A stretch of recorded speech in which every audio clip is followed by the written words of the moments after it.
இன்றைக்கி நம்ம பார்க்க போகிறது மஷ்ரூம் மசாலா. ரொம்ப சூப்பராக இருக்கும். சப்பாத்திக்கு ஏற்ற ஒரு நல்ல சைடிஷ்.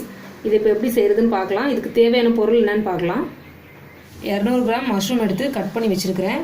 இஞ்சி பூண்டு பேஸ்ட்டு, கொத்தமல்லி இலை, ஒரு பிரிஞ்சி இலை, 2 ஏலக்காய், 2 கிராம்பு, சின்ன பீஸ் பட்டை, ஒரு 1/4 ஸ்பூன் ஜீரகம், 1/4 ஸ்பூன் சோம்பு, அப்புறம் தனி மிளகாத்தூள், தனியாத்தூள், அப்புறம் மஞ்சள் பொடி, ஆயிலு, கரம் மசாலா 1 ஸ்பூன் வச்சுருக்கிறேன்.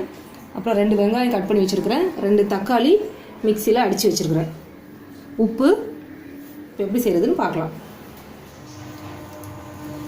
ஸ்டவ் ஆன் பண்ணி பேன் வச்சுருக்கிறேன். இப்போது பேன் ஹீட் ஆயிடுச்சு. இல்லை ஆயில் ஊற்றிடலாம். ஆயில் வந்து சூடாயிடுச்சு. இப்போ இங்கே எடுத்து வச்சுருக்க பொருள் எல்லாத்தையும் இதில் போட்டுடலாம். அடுத்து வெங்காயம் போட்டுடலாம்.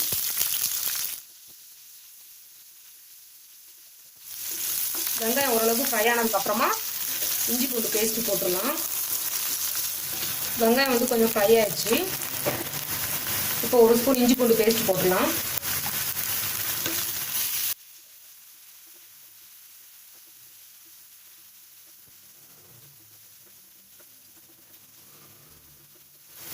அடுத்து தக்காளி அரைச்சதையும் போட்டுடலாம்.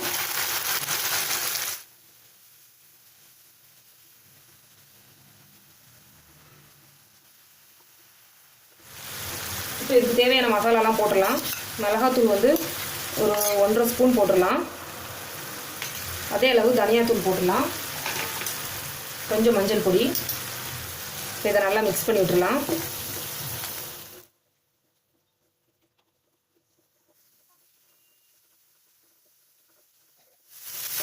இப்போ இந்த மிளகாத்தூளோட பச்சை வாசனைலாம் போயாச்சு. இப்போ இதில் கொஞ்சமாக தண்ணி ஊற்றலாம்.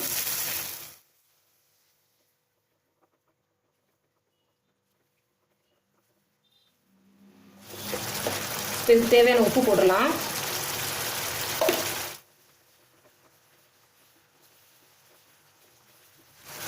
இப்போ கட் பண்ணி வச்சுருக்கிற மஷ்ரூமையும் போடலாம்.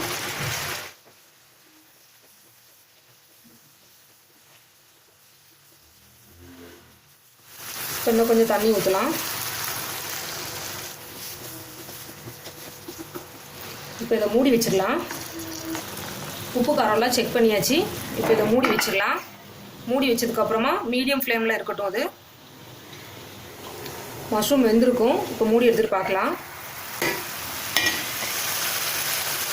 இப்போ கரம் மசாலா போடலாம். நல்லா மிக்ஸ் பண்ணி விட்டுட்டு இப்போ கட் பண்ணி வச்சுருக்க கொத்தமல்லி இலையும் போட்டுடலாம்.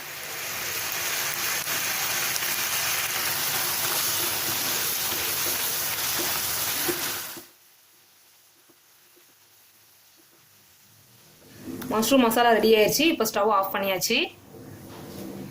சூப்பராக மஷ்ரூம் மசாலா வந்து ரெடி ஆயிடுச்சு. நீங்களும் இதே மாதிரி செஞ்சு சாப்பிட்டு உங்களோட கமெண்ட்ஸை சொல்லுங்கள்.